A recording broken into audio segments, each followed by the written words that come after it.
faith has made one thing consistently clear. Throughout this time of transition, the United States will continue to stand up for freedom, stand up for justice, and stand up for the dignity of all people. We will stand up! A stirring statement of principle that was soon put to the test.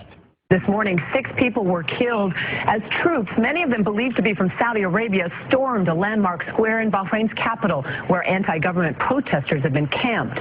Wow, peaceful pro-democracy protesters getting killed in the streets by their own regime. There's no way our freedom-supporting administration is going to stand for this, Batman. We urge maximum restraint on the government of Bahrain and everyone else in Bahrain. All sides need to exercise maximum restraint.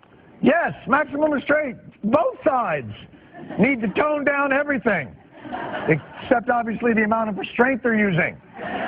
The Bahrain and Saudi Arabia need to stop shooting the protesters, and the protesters need to stop getting in the way. Why do the rebels in Libya get the help of hundreds of Tomahawk missiles, whilst those in Bahrain get a, hey, tone it down, will you? John Oliver is here to help explain. Thank you. Thank you, John, for years, America has been offering help to freedom-loving peoples in a variety of forms, tailor-made to their particular situations. But look, John, you don't want me to tell you about it. You want me to show you. What? Why don't you follow me for a second? Sure. John, too often, countries think of approaching civil war as a catastrophe, whereas in reality, it's a catastrophe. I'm talking about America's freedom packages, John. Please, freedom packages. Freedom packages, John. Which is right for you? That's what I'm so pumped to tell you about today.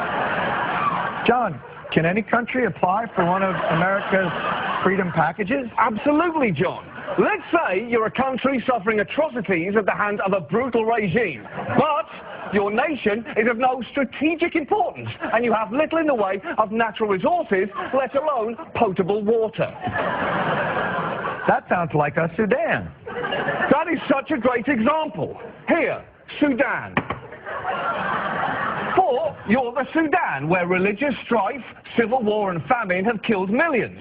The US then offers what we call the ambivalence package. Ooh, that sounds ambiguous. What would the Sudan get for that? Well, hold on. Why don't we start with what you don't get?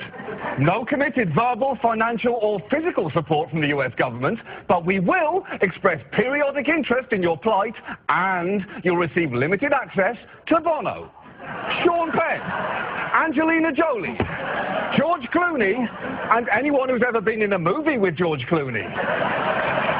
Pending, John. Pending. Whoa. Pending, John, their personal schedules and the chance they'll contract dysentery in your nation. Wow. But that's not the package Egypt got. Absolutely not, John, because Egypt has what the United States calls strategic value. Ooh. That sounds expensive. I bet they get troops. Oh, no. But they do, John, get the Silver Freedom Package. That's where America will acknowledge your protesters' plight as reflecting the legitimate will of the people, and will even throw in a series of vaguely supportive but high-level statements. We're not advocating any specific outcome. We are advocating that the government, the representatives of the civil society, the political opposition and activists begin a dialogue to chart a course. Wow, that was hard for me to even tell who she was supporting there. Exactly, John. That's the Silver Package almost guarantee. But why didn't they get the military tomahawks with the missiles and the fighting and the blowing up? John, that's the Platinum Package. They don't qualify for that. I'll tell you why. It's a funny story, because their despot was actually our friend. It's not actually that funny a story, but I think even impoverished peasants yearning to be free wouldn't want us to bomb a friend. I don't know why they would. Right. But what if if the dictator that I'm rebelling against is a sworn enemy of the United States? Oh, I like where this is going. And my country sits atop a veritable ocean of oil. Oh, John, then you've just qualified for the platinum package. Wow. Is that keep going?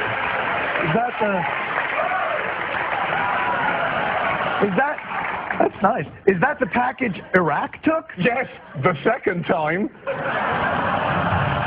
The platinum package includes a full-scale invasion, overthrowing your tyrannical government and helping rebuild the roads, schools and hospitals that were destroyed in our full-scale invasion. That looks shockingly awesome! That's because it is!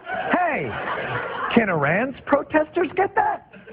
Oh, no, I mean, John, that's a pretty formidable army there. That'd be a long, drawn-out, bloody conflict. But the people there yearn to be free. Well, John, they don't get to decide. That's the best part here. It's not up to them.